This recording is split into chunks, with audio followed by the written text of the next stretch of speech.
Il semble y avoir du grabuge par ici. Quand tu tournes la tête, je suis plus là. Tais-toi, sale bricoleur. Retourne à ta cave. Non, je partirai pas. Qui m'a volé? C'est toi qui l'as volé. Mais il y aura vengeance, donc je suis les deux débiles. Tu suis les deux débiles. Discrètement, que je passe d'ailleurs, j'ai un truc à vendre. Et t'as vraiment... Et ton sac déborde de merde, en fait.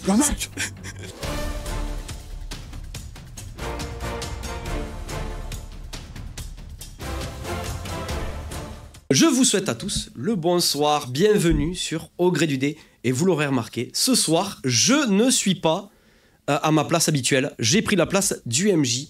Je serai donc la personne qui va les faire souffrir avec beaucoup de plaisir, je vous le cache pas. Surtout qu'il me tanne depuis 3 jours sur Discord. Ah, vraiment hâte de voir ce que ça va donner, ce petit drôle. Donc voilà, donc ce soir, ce sera un JDR, donc c'est un monde médiéval fantastique que j'ai créé. Ça s'appelle Andaria, l'univers. Tiré donc de plusieurs écrits que j'ai déjà fait auparavant. J'ai créé un jeu de rôle là-dessus avec des règles un peu maison. Ça se base sur du D20, mais pas du D20 à la D&D. J'expliquerai les règles en temps et en heure. Pour l'instant, je vais laisser la parole donc aux joueurs qui vont se présenter un petit peu. Je commence. Bah si tu veux, t'es pas obligé, mais si tu veux. Donc moi je m'appelle Gros Bill Sarclette.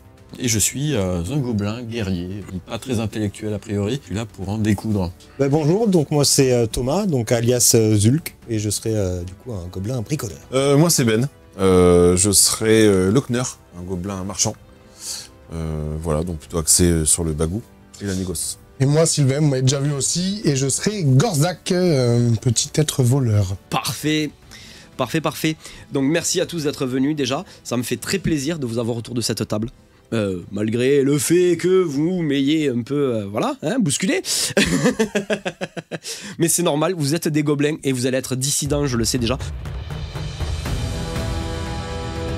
Votre village de gobelins se situe dans ce qu'on appelle les terres sauvages. C'est un espèce de territoire qui est un peu libre de droit en fait. Que ça s'étend des montagnes du Kilvar, qui se trouvent au nord. À l'ouest, vous avez les forêts de Sildaris, où vivent surtout des elfes. Au sud, vous avez l'océan, la grande mer, comme vous l'appelez vous les gobelins. Et à l'est, pareil.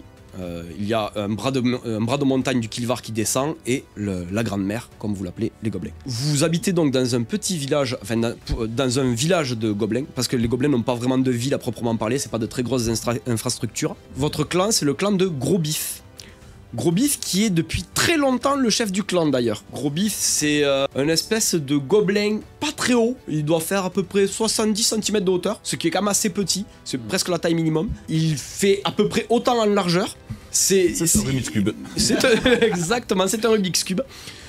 Par contre il est particulièrement intelligent, il est particulièrement fourbe et il est surtout particulièrement paranoïaque. Ce qui fait d'ailleurs qu'il a une très grande longévité en tant que chef, c'est-à-dire qu'il ne s'entoure que de gens en qui il a vraiment confiance. Et il a aussi la particularité d'avoir un garde du corps personnel qui s'appelle Tirarzark, que vous connaissez très bien.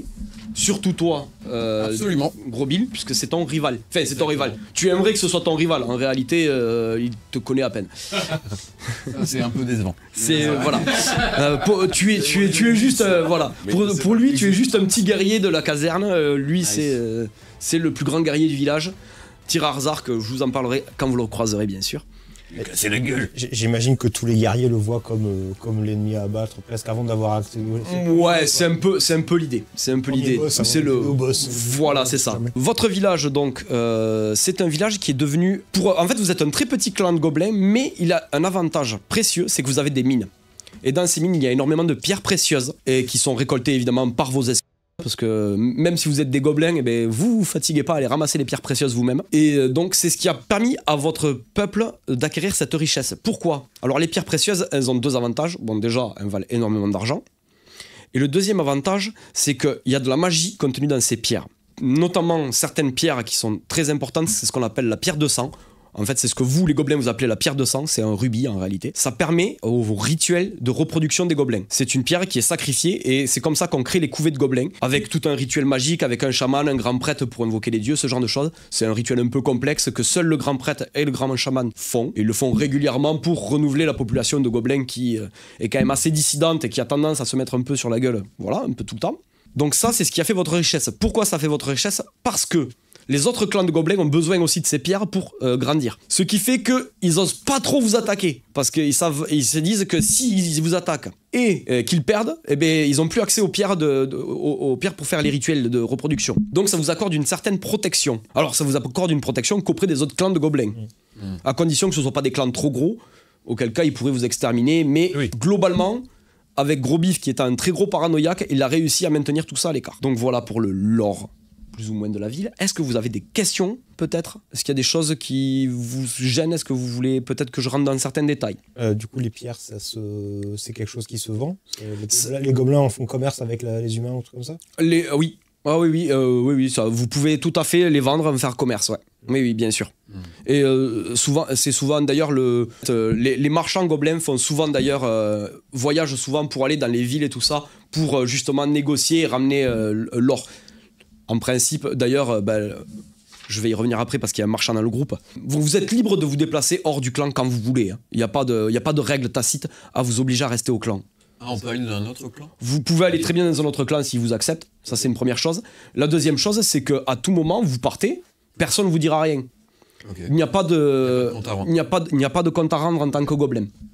Voilà, ça c'est très important que vous le sachiez. Je suis désolé de ne pas l'avoir dit d'ailleurs. En fait, vous êtes rattaché à ce clan parce que vous y êtes né. Et il faut savoir que si vous revenez au bout de quelques années, vous serez accepté dans le clan parce qu'ils savent instinctivement, parce que vous avez comme un système de ruche entre guillemets. Et ils savent que vous appartenez à ce clan d'une manière assez... magique, je sais pas trop comment l'expliquer, mais comme vous avez appartenu à des rituels faits par le grand chaman, machin, tout ça, voilà, ils savent que vous appartenez à ce clan, et même les autres gobelins le savent. Mais du coup, on peut entrer dans un autre clan? Mais vous pouvez parfaitement rentrer au service, attention, au service, d'un autre clan de gobelins, ça, il y a pas de problème. Mais vous entrez seulement au service de ce clan, vous n'appartenez pas à la ruche de ce clan. En tant que visiteur. En tant que visiteur, en tant que mercenaire, en tant que ce que vous voulez. Mais vous pouvez aussi vous faire capturer et devenir esclave de ce clan. Hein. C'est pas impossible aussi. Hein. Les pierres de sang qui sont des rubis, c'est ce qui nous permet de nous reproduire. C'est exactement ça.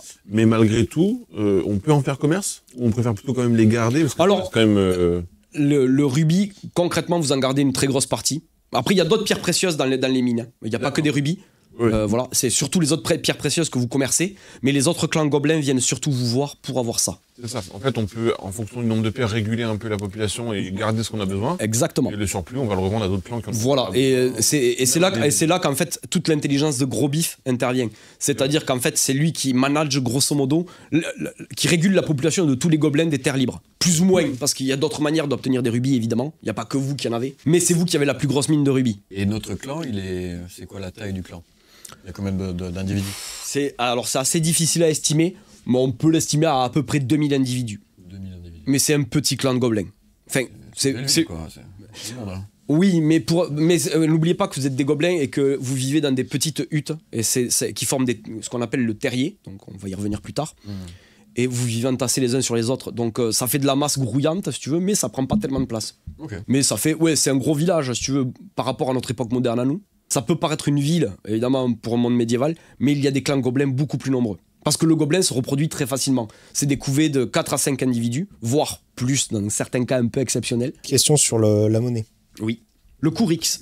Courix, ouais. Alors, je vous ai mis... C'est de l'or ou c'est autre chose? Ouais. Le Courix. Le Courix, c'est la monnaie commune à tous les peuples. C'est pour ça que je vous ai mis cette monnaie-là sur vos fiches de perso. Là, on va rentrer dans du deep lore. Il y a grosso modo une guilde des commerçants qui gère un petit peu toutes les monnaies. Et ils ont créé une monnaie commune à tous les peuples afin de faciliter les échanges entre les différents pays. Ouais. Et ensuite, quand tu arrives dans ce pays-là, tu peux échanger tes courix pour avoir la monnaie du pays, tout ça. Pareil chez les nains, ils ont leur propre monnaie, mais tu peux échanger des courix à la banque naine pour essayer de... Voilà. Grosso merdo, c'est de l'or en fait? Alors oui, le courix, c'est des pièces d'or. Elles sont frappées avec un cas. En fait, je vais continuer dans le lore, du coup, tant pis, désolé. Courix, en fait, hein. C'est ça. Là, on est vraiment dans un cours d'histoire. Courix, c'est l'un des fondateurs de la guilde du commerce. Et c'est lui qui a eu l'idée de créer donc cette monnaie. Voilà. Et on lui a donné son nom, le Courix. C'est un humain. C'est un humain. Je vais commencer avec toi, Gros Bill. Oula. Alors.